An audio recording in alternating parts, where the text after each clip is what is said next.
Police মন্ত্রী মমতা ব্যানার্জির গালে আজকে ব্যাংসালকোট থাপ্পড় মেরেছে।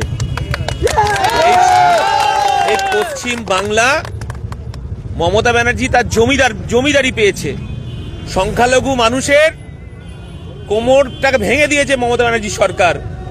আর নওশাদ সিদ্দিকীর নেতৃত্বে আজকে বাংলায় আমরা সংখ্যালঘু ধাক্কা দেওয়ার জন্য মমতা ব্যানার্জি যেভাবে ওয়াকফ বিলকে এই বাংলা থেকে বিজেপির হাতে তুলে দিতে চাইছে, আমরা তার তীব্র প্রতিবাদ করেছি।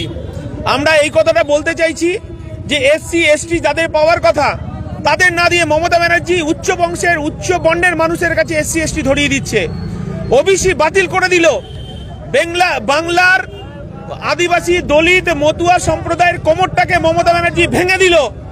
আমরা যখন রাস্তায় রাজপথে আমরা যখন মিটিং মিছিল করছি, আর মমতা ব্যানার্জির পোষা গুন্ডা বাহিনী বলবো পুলিশ আমাদেরকে মারতে আজকে আমাদেরকে এবং আমার দলের চেয়ারম্যান নওশাদ সিদ্দিকী সহ আমাদেরকে 84 জনকে আজকে কালকে গ্রেপ্তার করেছে।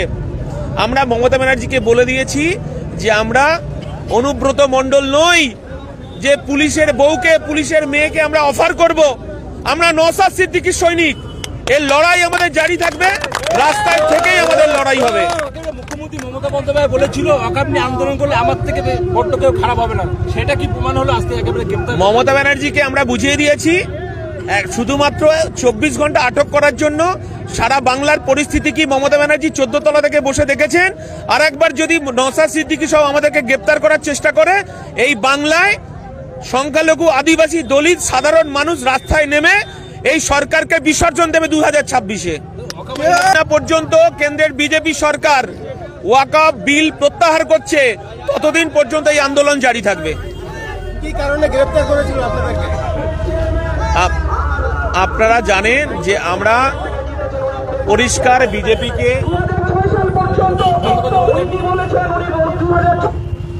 আমাদেরই গাড়ি কি বলছেন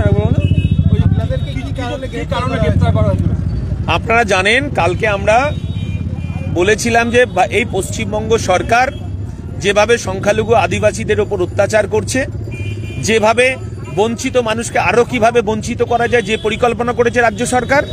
কিন্তু গতকালকে তো আমাদের আন্দোলন ছিল কেন্দ্রের বিজেপি সরকারের বিরুদ্ধে। আমরা বলেছি ওয়াকফ বিল 2025 প্রত্যাহার করতে হবে। আমরা বলেছি ওবিসি যে আমাদের বাতিল করা হয়েছে সেটা পুনর্নির্ণয় করে আমাদের ওবিসি কার্ড ফেরত দিতে হবে যাদের প্রাপ্য। এসসি এসটি যাদেরকে সার্টিফিকেট দেওয়া হয়েছে পুনর্মূল্যায়ন করার জন্য বলেছি। কিন্তু আমরা যে দাবিগুলো রেখেছিলাম মোটামুটি কেন্দ্রীয় সরকারের বিরুদ্ধে, কিন্তু এই মমতা ব্যানার্জি সরকার আমাদেরকে গ্রেপ্তার করলো এবং এর থেকে প্রমাণ হলো যে মমতা ব্যানার্জি বিজেপির আসল দোসর বা বন্ধু। তার আগে কি ভয় পেয়েছে বলে এইসবগুলো করছে নাকি? ভয় পেয়েছে নয়, কালকে মমতা ব্যানার্জিকে 2026-এর ট্রেলার দেখানো হলো। এরপরে মমতা ব্যানার্জি বুঝতে পারবে যে নওশাদ সিদ্দিকী কি জিনিস।